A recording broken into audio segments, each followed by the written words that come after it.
Someone asked me the other day or this morning actually, what was the story of the Irish potato famine?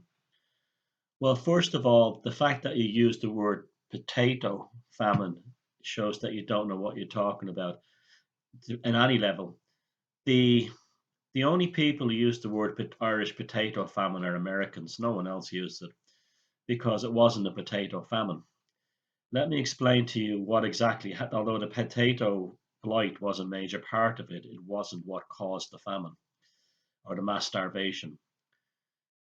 When the Irish Gaelic laws, known as the Brehon laws, were abolished and replaced with English common law in the early 1600s, a situation developed in Ireland, and particularly following the new legal statutes which came about when the Kingdom of Ireland was abolished and the United Kingdom of Great Britain and Ireland was created with the Act of Union in 1800, where hereditary laws in rural Ireland and cultures changed, where it became the norm to distribute farmland among all the eldest sons, all the sons.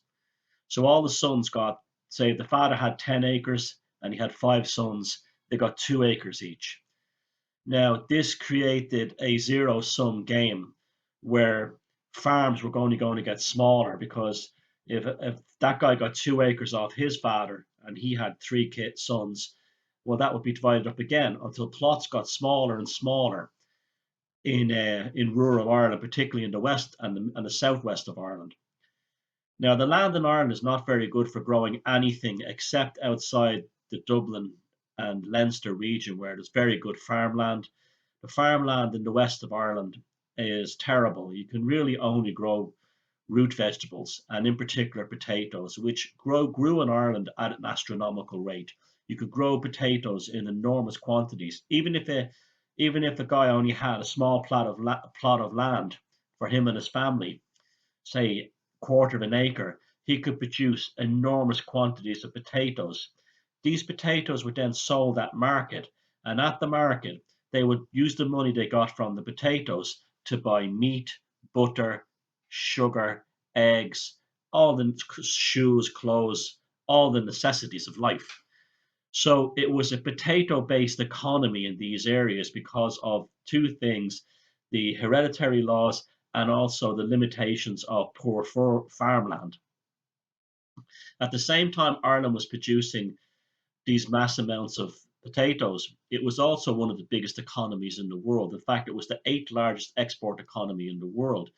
It was an economic powerhouse, and its primary exports were things like grain and all meat and fish and everything that an agricultural and marine economy produces, and exported it to the British Empire all over the world.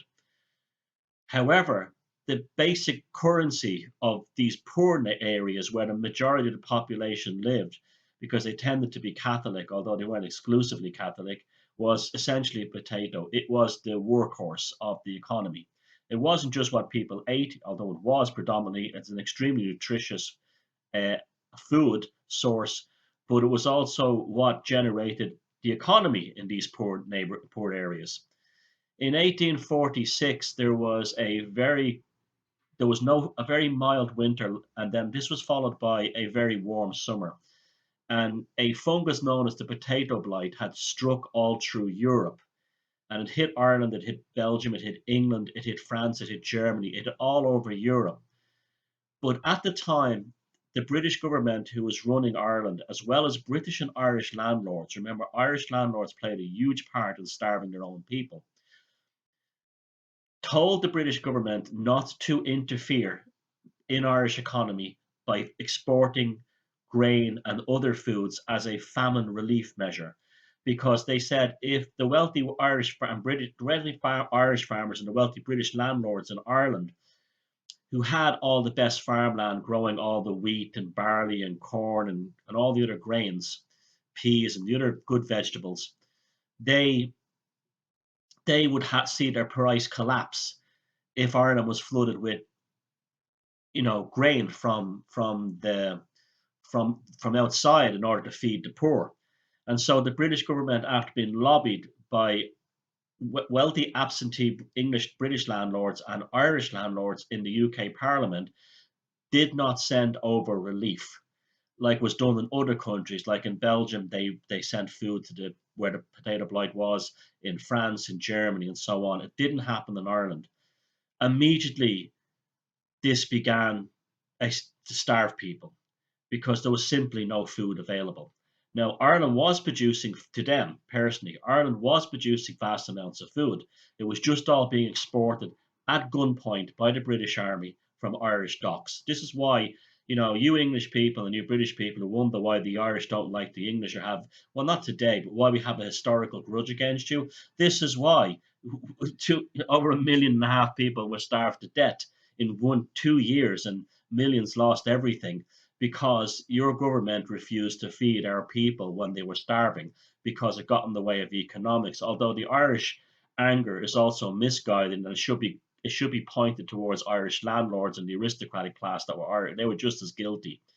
So anyway, you had an absurd situation where Ireland was the eighth largest economy in the world. It was one of the largest food producers in Europe, and yet at least 2/3 of its population were at starvation level, west of the Shannon in particular.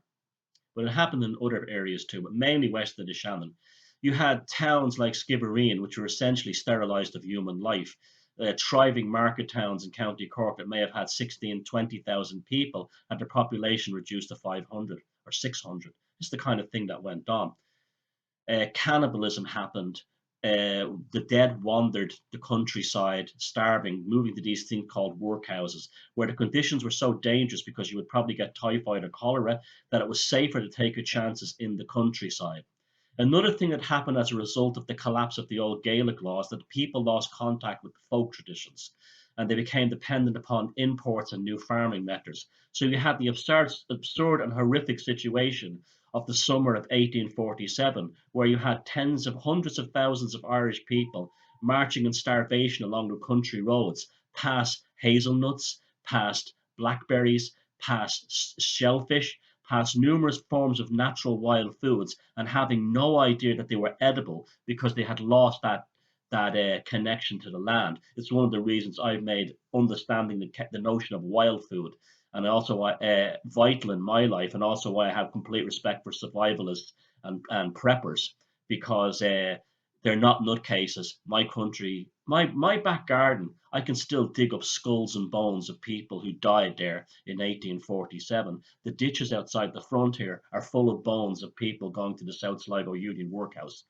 They they're everywhere. Millions died and stopped, drop dead. You had a horror landscape of maybe up to 600,000 people wandering the country roads, half naked, basically skeletal forms, trying to find something to eat, and many of them dropping dead along the way. The ones that made it to the workhouses died in horrific conditions of starvation. And this is what really happened. It had nothing to do with the Irish being so stupid they only grew potatoes. They were a colonialized people, and they were a broken and a destroyed people who, and they were broken in the most fundamental way. They'd had their traditional culture taken from them. And this is why, to this day, I don't give a fuck about cultures from other countries coming in here and trying to take us over, because at the same time we have lost our own. And when we gather, or see, we have to understand that right here in Ireland, we don't need to take Syrian refugees in for two reasons. One, not one single fucking Irish bomb fell on Syria, Afghanistan, or anywhere in the Middle East. They were British and American bombs predominantly. They look after the refugees. And secondly, and this is the most important one, is that we still have indigenous refugees in this country. They're called homeless people. We take care of them first. We haven't learned the lesson from the famine. We still allowing our own to die in the streets while we look towards overseas for help and influence, and politicians for help and influence. I'm not an Irish nationalist. I don't like the IRA. I don't support any of that stuff. I don't look down. I hate anyone from any other culture. I don't dislike the English. In fact, I have many English friends I would trust and love far more than many Irish people. but I do remember the histories of the past. All I have to do is start digging in my in my backyard there, and I can pull up the skull bone or the jawbone of a person to know what the past was really like. There never was a potato famine. It was an economic genocide. It was an economic genocide caused by the same people who people are still voting for today, and who are still running the likes of the EU and the World Bank and all the globalization things. That's what happened. Learn from the past, and it won't fucking happen again.